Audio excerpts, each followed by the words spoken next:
네, 안녕하십니까. 행정부 강사 이상인입니다. 자, 오늘 드디어 이 서울시 지방직 시험을 치게 됐습니다. 다들 잘 치셨는지 모르겠습니다. 일단 시험이 끝났으니까 일단 오늘 하루만큼이라도 좀 마음 편하게 푹 쉬시고 내일을 준비하시기 바랍니다. 자, 이번 시험에 나왔던 우리가 출제 경향이라든지 어떤 분석 같은 것들을 잠깐 해보도록 하겠습니다. 전반적으로 이번 시험에서는 그렇게 어려운 문제들은 나오지 않은 것 같습니다. 그래서 난이도 자체가 어려운 건 아니었는데, 자, 좀 특이한 게 뭐냐면 보통 박스형 문제 있죠. 여기 한 2개, 3개 나오게 되는데 이번 시험은 5개나 나왔다는 겁니다. 이 박스형 문제라는 게 좀 애매한 면이 있는 것이, 보기를 몇 개만 알아도 답을 빨리 고를 수 있는 반면에 그 지문 배열을 잘못 구성하게 되면은, 그러니까 출제하시는 분이 아주 정성스럽게 배열을 하다 보면은 모든 지문을 다 알아야만 답이 나올 수 있는 그런 또 보기가 있다는 겁니다. 이번 문제에서 그런 보기가 한 몇 개 있는 것 같습니다. 그래서 그것 때문에 시간을 좀 많이 잡아먹지 않았을까, 그런 생각이 좀 듭니다. 일단 전반적인 문제는 다 무난한 편이었기 때문에 어려운 문장들은 별로 없었죠. 행정법 시험은 항상 그렇습니다. 80%가 다 무난한 문제인 거지, 늘 보던 문제들. 다만 그 20%에서 당락이 좌우되는 겁니다. 자, 그래서 그 20%에서 당락이 좌우되는데, 이번에 참 특이한 게 뭐냐면 갑자기 조례 재정권에 대한 범위를 묻는 문제가 있습니다. 근데 조례 재정권의 범위는 강론에서 많이 다뤄지는 문제입니다. 그리고 그 판례들이 여러분들이 처음 봤던 생소한 판례일 수 있을 겁니다. 물론 과거에 그 국회 문제나 그런 데서 한번 출제가 됐던 판례도 있었는데, 근데 문제는 뭐냐, 제가 항상 말씀드리지만 모르는 판례를 하더라도 여러분들이 기본 원리와 기본 용어를 잘 알고 있다면은 충분히 문제를 풀 수가 있다는 겁니다. 그래서 기본 원리가 뭐냐면, 조례에 대해서는 원래 포괄적 위임이 가능하죠. 위임 명령은 포괄적 위임이 안 되는 거지만 예외적으로 조례는 가능하죠. 하지만 그 예외 또 예외가 뭐다? 그렇죠. 조례를 하더라도 주민의 권리를 부과하거나, 권리를 제한하거나 의무를 부과하는 그런 것들은 반드시 법령에 위임이 필요하다고 말씀드렸습니다. 그래서 조례는 포괄적 위임이 가능한 게 원칙이지만 예외적으로 침익적인 경우에는 법령에 위임이 필요한 겁니다. 그래서 그 문제가 침익적이냐 아니냐 이것만 따지면 되는 거죠.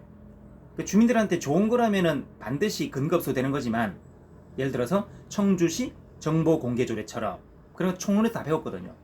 강론 문제인 것 같지만은 항상 말씀드리지만 총론에서 다 커버가 될 수 있다라고 말씀드리는 겁니다.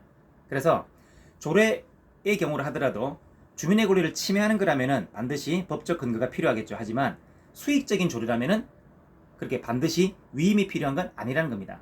그런 원리를 알고 있다면은 그 문제도 풀기가 어려운 게 아니었습니다. 그러나 다 처음 보는 판례에다가 갑자기 조례 재정권 이러니까 이게 뭐지? 하는 느낌이 들었을 겁니다. 그래서 구급만 공부하시는 분들은 조금 당황스럽겠다.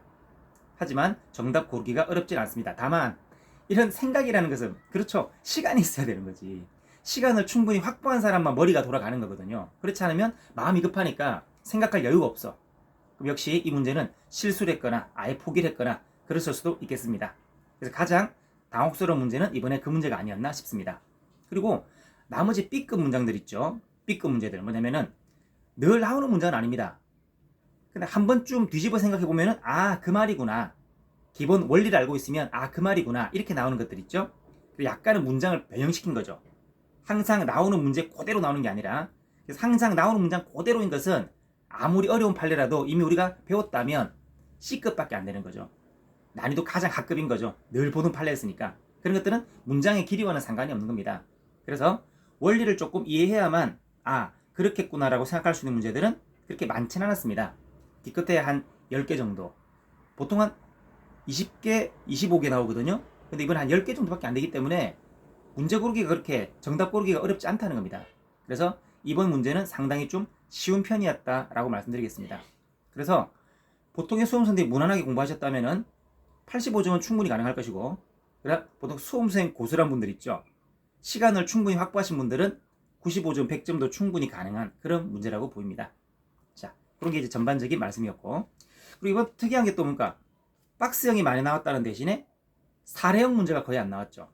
그리고 최신 판례가 아예 없다는 거, 아예 모르는 최신 판례가 없다는 거, 그런 것들도 하나 또 난이도를 낮추는 또 하나의 요인이 되기는 같습니다. 자, 그다음 두 번째, 우리가 출제 범위를 한번 분석해 보면은 문제 출제 수는 거의 다 비슷합니다. 항상 그 서론 파트에서 세 문제, 그죠? 보통 한 3문제 나오니까 행정자금법의 범위가 넓죠. 물어볼 게 많고 하다 보니까 여기서 한 6, 7문제 나오는데 이번에 나온 것도 한 6문제. 그리고 절차법 하나, 공개법 하나, 그죠? 대집행 하나 이렇게 하다 보니까 그래서 절차법, 공개법 하나씩 나왔고 그 다음에 실효성 확보가 한 3, 4문제 나오는데 딱 3문제 그렇게 나온 겁니다. 행정구제법도 6문제가 나왔습니다. 그래서 여기서 다 골고루 분배가 되어 있는데 뭐 특별히 어려웠던 문제는 없는 것 같고 대부분 다 C급 문제였습니다. 그래서 아까 말씀드린 그 조례재정권의 범위를 문제는 일종의 행정입법권의 범위와 관계된 거지만 그게 가장 좀 당황스러운 문제일 수 있겠다라는 생각을 해봅니다.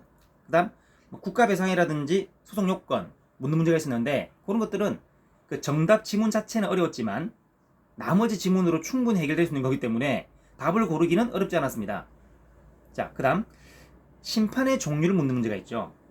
그 제소기간 그런 글자 넣는 거야 뭐 다 누구나 다 하는 거니까 예외 사유만 파악하면 되기 때문에 자 문제가 뭐냐면 심판법상 종류를 묻는 것인데 심판이란 것은 위법한 것만 취소하는 게 아니라 위법 부당한 것을 취소하거나 변경하는 거죠. 그리고 심판법이란 3가지가 있죠. 취, 무, 의 있죠. 취소 심판, 무효동 확인 심판, 의무 이행 심판이 있습니다. 그래서 위법 또는 부당한 거부나 부작위에 대해서 처분을 하도록 요구하는 거죠. 그래서 항상 말씀드린 거지만 의무 이행 소송은 없습니다. 대신에 뭐가 있죠? 부작위 위법 확인 소송이 있는 거죠. 그러나 심판에서는 거꾸로 의무 이행 심판이 있으니까 부작위 위법 확인 심판이라는 것은 존재하지 않습니다. 그래서 여기 어려운 문제는 아닌데 단어 하나하나를 잘 봐야 되는, 그렇지 않으면 실수할 수 있는 그런 문제가 될 수 있겠습니다. 그러나 이것도 답을 못 고르는 정도는 아니었을 겁니다. 그리고 가끔 한 두 서너 문제는 항고성의 종류 문제 같은 거는 너무 허접한 문제죠, 그죠? 그냥 점수를 주기가 문제인 것이고, 그는 0.1초도 안 걸렸을 겁니다.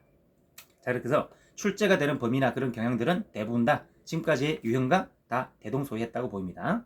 자, 그 다음에 앞으로 이제 그럼 여러분들이 어떻게 공부를 해야 될 것인가? 늘 말씀드린 겁니다. 판례가 많이 나온다 하더라도 이 판례만 암기하는 거는 한계가 있거든요. 그리고 유사한 판례들이 많기 때문에 그 유사한 판례들을 비교할 필요가 있습니다. 그러나 그 비교의 전제가 되는 것은 항상 이론이 바탕이 돼야 되는 거죠. 이론이 바탕이 되지 않고 그냥 판례를 보다 보면 무조건 외워야 되는데 외우다 보면 지칩니다. 그리고 새로운 판례가 나왔을 때 이건 또 뭐가 다르지? 그냥 외울 수는 없는 거거든요. 그러다 보니까 이게 난감하게 힘들어지는 요인이 됩니다. 그렇기 때문에 여러분들은 앞으로 공부하실 때는 반드시 판례를 분석하더라도 이게 어떤 원리에서 나왔을까 고민을 한번 해보시라는 겁니다.